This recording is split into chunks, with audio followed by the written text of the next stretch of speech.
I should have been brimming with happiness, finally owning the home of my dreams. But instead, I dread every upcoming weekend. Why? Because my husband's parents visit every single week, and I'm treated like a maid every time. Far from getting a break from the stress of work, I only grow more exhausted with each day off. I reached my limit and decided to invite my own parents over, hoping that it would deter my in-laws from visiting. But my husband lashed out at me, bellowing, "Don't you dare invite your parents. If you don't like to live here, you can get out." Well, fine, I'll leave. He'll be the one to regret it. My name is Emma. I've been married to Michael for 5 years. We were previously living in a rental, so we've been planning to buy our own house soon. Michael's parents got wind of this. "Oh, Emma, Michael told us about your plans. You're finally buying your own house, huh?" "Yes, that's right. If you need any help looking for places, just let us know. We're more than happy to help." "Ah, thank you. How about visiting some open houses soon?" I had plans on carefully selecting our new home with Michael, but my mother-in-law seems keen on being involved with every step of the property search. Just yesterday, she showed up unannounced with a brochure for a plot of land that's up for sale. "Emma, what do you think about this property? It's near the subway station and it's spacious enough for a duplex house." "A duplex house?" Apparently, they're planning on moving in with us. That's why they've been sticking their noses in our property search. She's been constantly chiming in with suggestions like, "It would be better to live nearby the subway since it's a hassle to walk," or "It would be convenient to have a supermarket nearby." And here I thought she was just looking out for us, but all along she was just stating her own preferences, thinking that she'd be living there too. I immediately relayed this to Michael. "Michael, your mother came over this afternoon with a brochure for a plot of land that's for sale. It seems like she and your father want to live with us." Yeah, she did mention something like that." "What? You heard it from your mom? Why didn't you tell me such an important thing?" "I thought we could talk about it once it was more concrete. Do you object, Emma?" "Well, yes, because I was thinking that we'd be living you and me.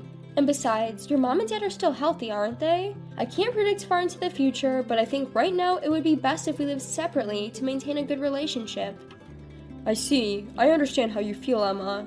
Michael listened to my feelings and was able to convince his parents that we're not planning to live together right now. After hearing Michael's reasoning, it seems his parents finally gave in. I thanked him again for handling the situation so well. "Thank you, Michael."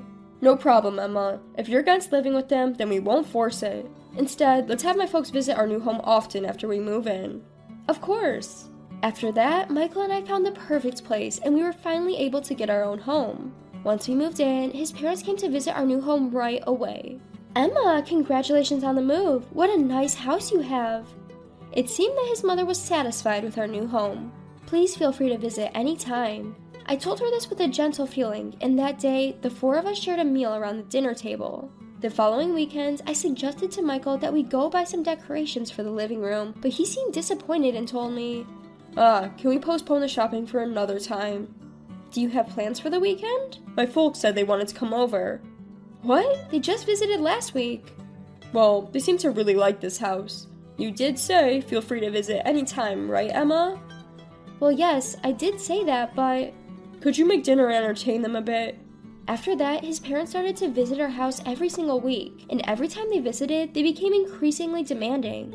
"Emma, it's been so hot lately that I'm feeling a bit drained. Something light like noodles would be fine for lunch, but for dinner, I'd like something hearty like steak."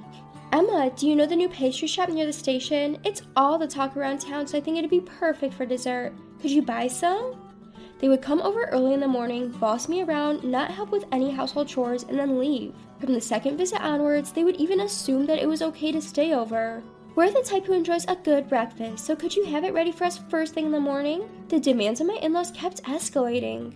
Between taking care of them, I barely had a chance to rest on weekends due to work fatigue, leaving me even more exhausted.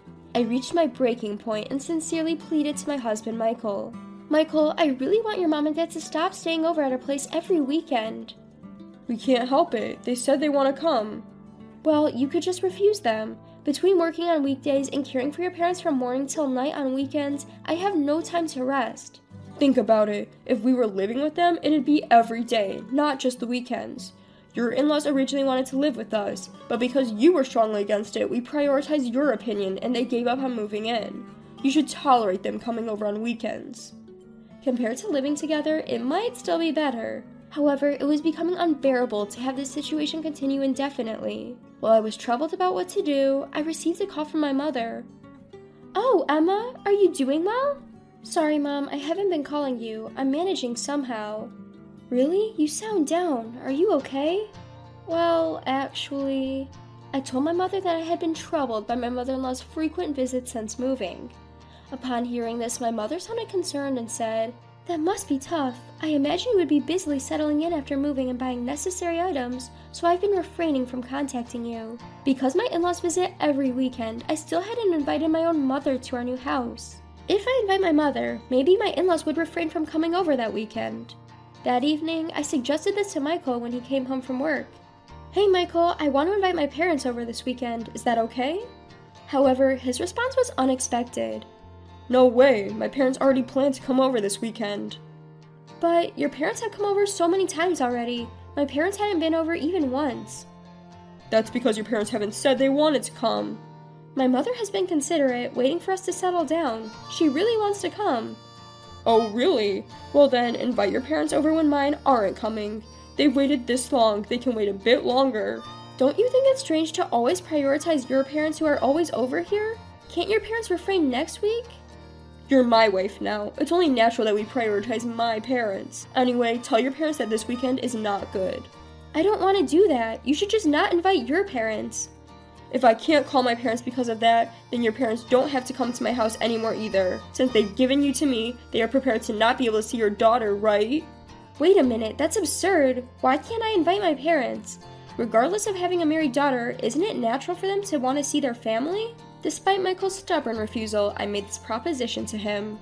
"Okay, let's give up on this weekend. But from now on, let's try to invite each other's parents on a more regular basis, okay?" Ugh, that's exactly what I was trying to avoid.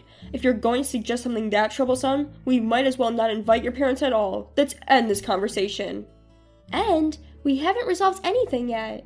In my mind, I've already decided. I'm not going to let your parents come over. If you don't like it, you can leave. No matter what I said, Michael only thought about his parents. He never considered me nor my parents. His refusal to have a conversation and his insistence on his own opinions finally wore out my patience. "Fine, if you feel that strongly, Michael, I'll leave, and it'll be too late for regrets."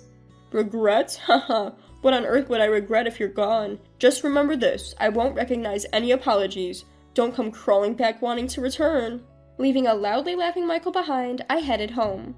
When I told my parents what had happened, they agreed with me that Michael's opinion was unreasonable. My father was particularly angry. "A person who can't respect his family is fundamentally wrong. I'm disappointed in Michael. You should stay here and not return to that house." Those were his words to me. I knew I wasn't wrong. Feeling relieved, I made up my mind to pursue a divorce. A few months after leaving the house, I received a call from Michael. "Hey, how much longer do you plan not to return? Have you forgotten what day it is this Saturday?" He appealed to me in a panicked tone. "Oh right, it was the day we were supposed to invite your coworkers over to our new house." "Yes, exactly. We've been planning it since we moved, remember?" "But won't your mother-in-law be coming that day? Why don't you tell your coworkers that my parents are visiting and refuse them?" "There's no way I can say that. Moreover, I have invited a new boss for my department that day. If I cancel now, it could affect my future at work." "I don't care. You're the one who kicked me out, remember?" "Is this the time to be arguing? Stop sulking and come back already. We need to start preparing for everyone's arrival, or we won't make it in time." "I'm not returning to that house." "What? Are you okay with jeopardizing my job?" "I don't mind. I plan on leaving you." "Leaving? Are you serious?" "Yes, I've been thinking about it since I left the house. My parents also agree with me." "Your parents too? They're just as out of touch as you. Do what you want. I'll have my parents help with the preparation for inviting my coworkers. I don't need you anymore. You're going to regret this." "That's my line. Goodbye." I hung up the phone abruptly. Right about now, Michael is probably frantically contacting his in-laws, preparing to invite colleagues from the office. Since his in-laws have done as they please so far, it would be good for them to taste some hardship for once. Then, during the problematic weekend, our home phone rang in the afternoon. When I picked it up, Michael, with a flustered voice, said, Why is Emma answering the phone? I was calling my new boss's home." "Why? Well, because it's my house, of course." "Emma's house? Don't tell me, the new boss is Emma's father?" "Yes, my father used to work at Michael's company." He had been away from the main office for a few years as an advisor because a related company was launching a new business, but it was decided that he would return to the main office next month and become Michael's boss. I knew, of course, but I couldn't leak the internal announcement until the information embargo was lifted, and I kept silent even from Michael, my husband. I thought he would notice when he saw the boss's name in the internal announcement, but it seems he didn't check properly. Michael started to plead with me desperately. My mother has prepared expensive ingredients and good alcohol, but no one is coming. When I contacted my colleagues, they said there was a big fuss at the company because I refused to invite the new boss to my house. If the boss doesn't come, no one else will, they started saying. Emma, please convince your father to come to our house. Please persuade him to clear up everyone's misunderstanding. Misunderstanding? It's not a misunderstanding, it's a fact, right? Michael, you said don't ever invite my parents to our house, didn't you? I didn't know your father was my boss then. The situation is different now. Quite a convenient excuse. I've asked you many times if you wouldn't regret it, haven't I? Well, It's too late to regret now. You're responsible for cleaning up your own mess. I hung up the phone without waiting for Michael's response. I told my father about the phone call from him, but of course, my father had no intention of going to that house. There's no need to go to the house of a man who disregards his important daughter and her family. My father was even more incensed. My father is scary when he gets angry. He was excited to buy expensive ingredients and alcohol for today, but I guess all their spending ended up being for nothing. The next day, Michael came to our house with a pale face. Emma, I'm sorry for everything I've done until now. Let's start over again. Please come back home. My father, instead of me, who was looking at him with a dumbfounded face, responded, Start over? Do you even understand what you've done? Michael, turning pale, prostrated himself before my father. Sir, I apologize for my actions. I am here today to apologize. You've ignored my daughter for months now, yet you've never once bothered to visit her. I didn't think you'd turn out to be so untrustworthy. No, that's not it. I've been busy at work. You're not so busy you have to work on the weekends, or so I've heard. Weekends, well... Michael stammered. Likely his mother was visiting him every weekend. Michael, who never did housework, would have given up if it weren't for her help. I'm sure his mother was also looking after him during the weekdays, taking advantage of my absence. My father, guessing this, sternly said, Never mind. You seem to get along quite well with your parents. It seems like you two jumped into marriage before you were ready to be independent. That's not true. I respect Emma's feelings and even rejected the idea of living with my parents. You're still saying that? It's natural for a couple to decide whether to live with their parents. Yet, you kept harping on Emma for rejecting the idea and never listened to her after. How is that prioritizing Emma's feelings? Well, that's... And marriage means both families become relatives, yet you invited your parents to your home every weekend and told us absolutely don't come over. How dare you disregard Emma's family, us? I didn't know you were going to be my boss. If I'd known that, I would have invited you first before my parents. That's exactly what I mean when I say you're self-centered. You don't get it at all. People like you shouldn't be in a leadership position. My department doesn't need someone as selfish as you. But sir, silence. Get out of my house now. Don't ever show your face here again. Afterward, my father advised his superiors to remove Michael from his department and reassign him to a regional branch. No one defended Michael, who was already known for his selfish behavior. Even his parents, who had doted on him, couldn't follow him to a remote region. Now they can only see him once a year, if at all. Meanwhile, I've been living comfortably at my parents' house after finalizing my divorce with Michael and focusing on my work. I work hard weekdays and spend weekends with the people who I love. When I think back to my past lifestyle when I was not able to live such a normal life, the free life I have now is comfortable and irresistible. From now on, I want to cherish my parents and live at my own pace. You know, I'll be busy taking care of the baby soon. I won't be able to come home for a while, so don't miss me too much, okay? As my husband said this and packed his things, I could only stand there and watch him. He didn't seem to care about how I felt and continued to laugh and hum while asking where our son's baby bottle was. However, the baby he was talking about wasn't our child. He had gotten a younger woman he kept as a mistress pregnant, and the baby was theirs. Yes, this man had abandoned me and our son. My name is Linda, a 42-year-old caregiver. I work part-time, so my income isn't great, but I'm currently studying to become a certified nursing assistant. My family consists of my husband and our son. My husband is 45 years old and works as a manager in a reasonably large company. He has been there for many years. My husband used to be quite the womanizer, and I had been brought to tears many times because of it. I had confronted him several times, asking who was more important to him, me or the other women. Yet I never left him because I loved him. After our son was born, he settled down and focused on his job. Our son, Robert, will turn 18 this month. Time has flown by as I've juggled work, housekeeping, and parenting. Robert had a rebellious phase, but now he's about to graduate from high school. He's working hard to get into his dream college, cramming every day after school. If he gets accepted, he'll move away from home, which is a bit worrisome. As parents, we still want to take care of him, but Robert has grown tall and handsome, just a step away from becoming an adult. I need to find a hobby to help me let go of him. While Robert was studying for his college entrance exams, there were times when my husband would come home late. At first, I thought it was just because of his work, but there was a time when he didn't answer my calls or messages, which made me suspicious. Since then, I've found more than enough evidence to doubt him, such as the smell of perfume on his suits and long hairs in the car that weren't mine. However, I never found the courage to confront him. Then, one day, while we were eating dinner as a family, my husband drank more than usual and said with a flushed face, "Robert has really grown up, hasn't he? I still want to be a kid, though. But you've grown so much taller since middle school, and your face has become more mature, hasn't it?" Robert, seemingly embarrassed to be treated like an adult, scratched his head. My husband, watching him, casually asked, "So you don't need your old man anymore?" "Huh? What are you talking about?" Caught off guard by the sudden change in conversation, I couldn't help but join in.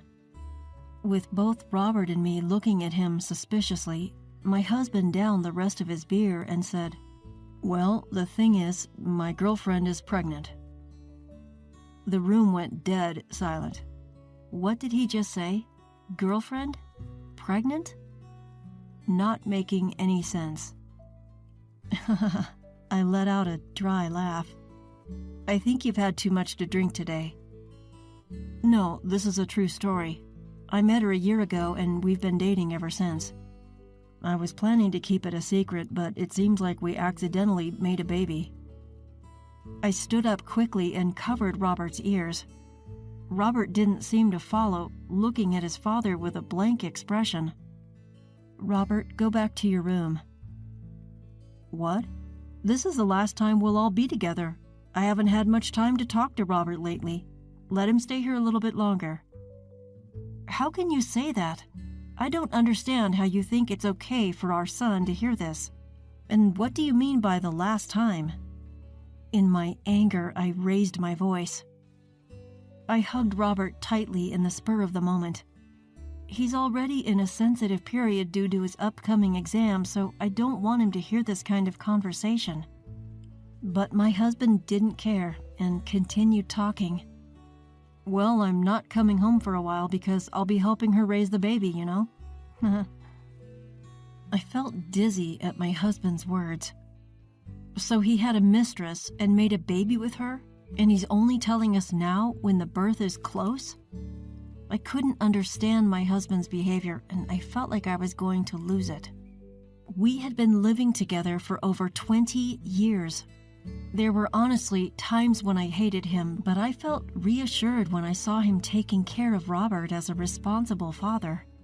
Did he really want to be with his mistress so badly that he would throw away all the trust and years of life that we shared? Well, that's how it is. I'm going to her place this weekend, and I'll start getting ready now. And with that, he started packing his things in a backpack. I stood there feeling as if a hole had been torn in my heart. "Hey, do we still have the baby bottles Robert used?" In contrast to us, my husband was all smiles. I silently shook my head.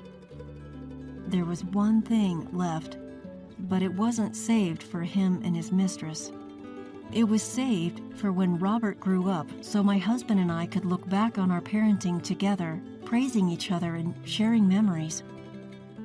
My husband left the room, muttering that it was a waste, and went to the bedroom to organize his clothes. Did he just abandon us? Robert whispered, tears in his eyes, and I couldn't find the words to deny it. 3 days later, my husband was apparently heading to his mistress's place.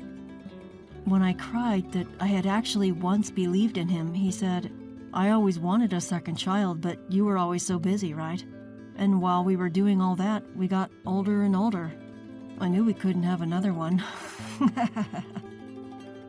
He laughed loudly, hurting my heart as much as possible. Robert, holding back his tears, glared at his father while rubbing my back. "What's with that look? By the time you come back, I won't be here anymore. Are you okay with that?"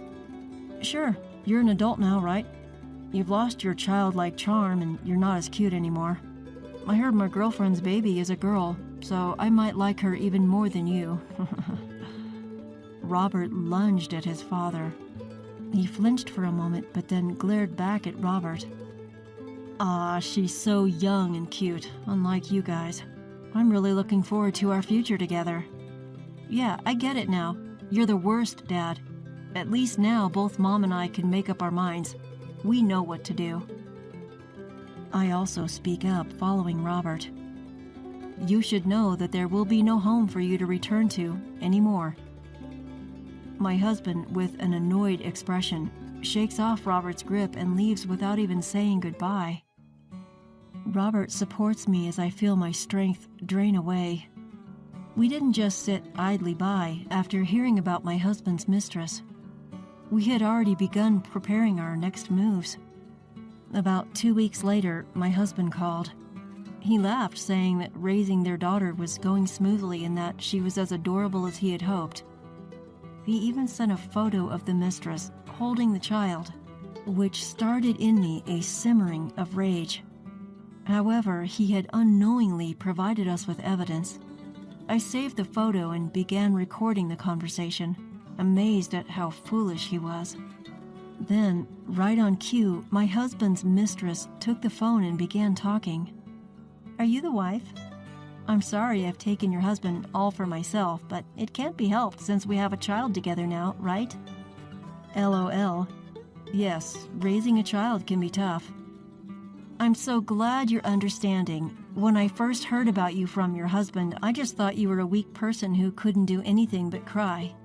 But that's not how you sound at all." So that's what he had been saying about me to his mistress.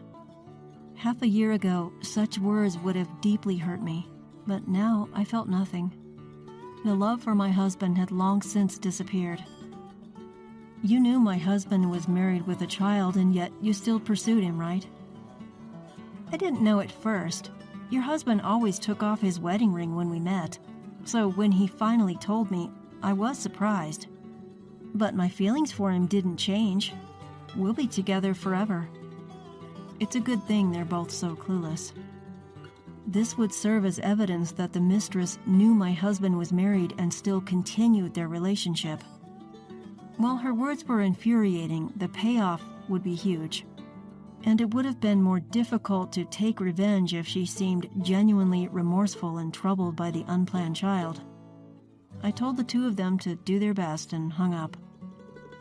2 years have passed since that day. Then I saw that familiar number come up on my phone.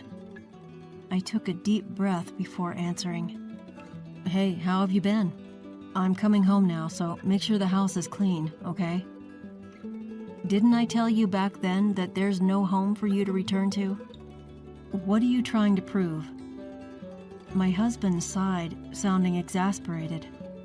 "Sure, I admit I was wrong to leave suddenly, but I can't leave her to raise the child alone, right?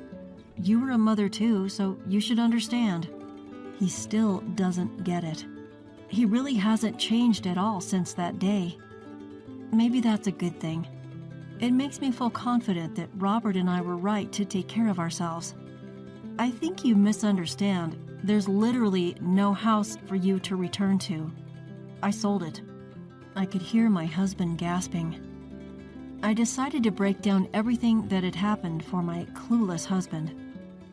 That day, 2 years ago, my son and I were struggling to decide how to get him out of our lives forever. In the midst of it all, I realized that there was a risk that he would want to come back and pick up where he left off. There was no way I could continue living with my husband after all he had said. Honestly, even the house we had shared together now felt tainted to me. When I expressed my feelings, Robert calmly asked me a question. "Isn't this house under your mom's name?" "Yes, we renovated and moved into this house that I inherited from my grandfather." "In that case, why don't we sell it?"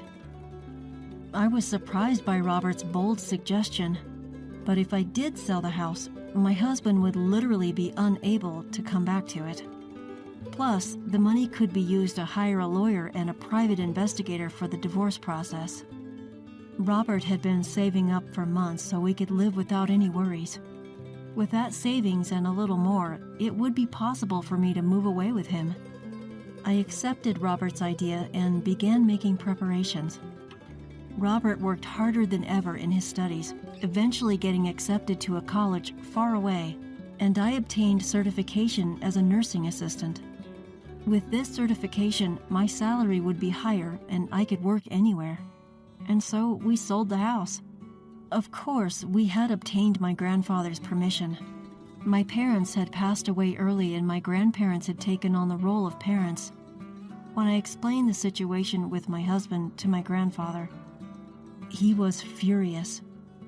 My grandparents gave us some of the money they had been saving little by little, telling us to use it to start our new life. When I hesitated, they insisted, saying there was no point in them holding on to the money at their age, and forced me to take an envelope filled with cash. I was moved to tears by my grandparents' kindness. And so we began living in the state where Robert's college was located. Since you never showed any interest in what we were up to while Robert was studying for his exams, you probably have no idea where we're living now. You can't bluff me like that. My husband's voice grew louder, clearly panicked. If you think it's a lie, you're welcome to come see for yourself. We're busy, so we'll hang up now. Hey, wait. At that moment, Robert, who had been quietly observing, took the phone from me. Dad, you said it yourself, right? That we don't need you anymore? And we agree. We don't need a father who abandons us to be with his mistress. With a cold tone, Robert told him this, causing my husband to break down crying. Please, wait.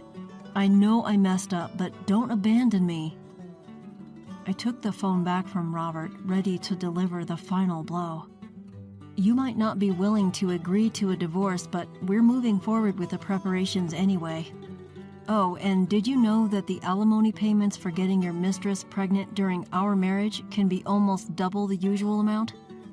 Better start preparing for that. Without waiting for my husband's response, I hung up the phone. Calls from my husband came in immediately, but I rejected them. I didn't want any more stress. From now on, my husband would be burdened by the costs of raising a child with his mistress and paying alimony to me. My husband had no real skills to support himself, and I had always cleaned up after him. He would leave dirty dishes untouched and scatter laundry everywhere. He hardly ever helps with housework and only occasionally takes out the trash, acting all proud when he does. I can't imagine him and his young lover lasting very long. Thanks to speaking my mind, it feels like a weight has been lifted off my chest, and I take a deep breath. Robert looks worried about me. I'm fine. I got to say what I needed to, and I feel so much better. Let's go out and eat something you like today. I force a smile at Robert, despite my exhaustion. He still seems worried, but he tries to act cheerful for my sake. I find my smiling son, debating between steak, sushi, or pizza, absolutely adorable. We've been through a lot of hardship, but let's make even more happy memories. It's an unfamiliar place, but Robert and I will be just fine. And I have to work hard to let him become more independent. When I decided to live with him, he said he was happy to still be able to eat my home-cooked meals since he is terrible at cooking.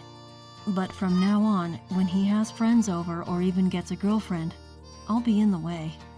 Robert is such a kind child that he'll always be concerned about me, and his girlfriend might eventually get fed up with it. I'll have to teach him how to cook to help him live on his own, so I'll be even busier. My husband is gone, but I don't feel lonely anymore. As I think about our future life together, I laugh, feeling refreshed knowing my husband is completely out of my life. I can now live the rest of my life with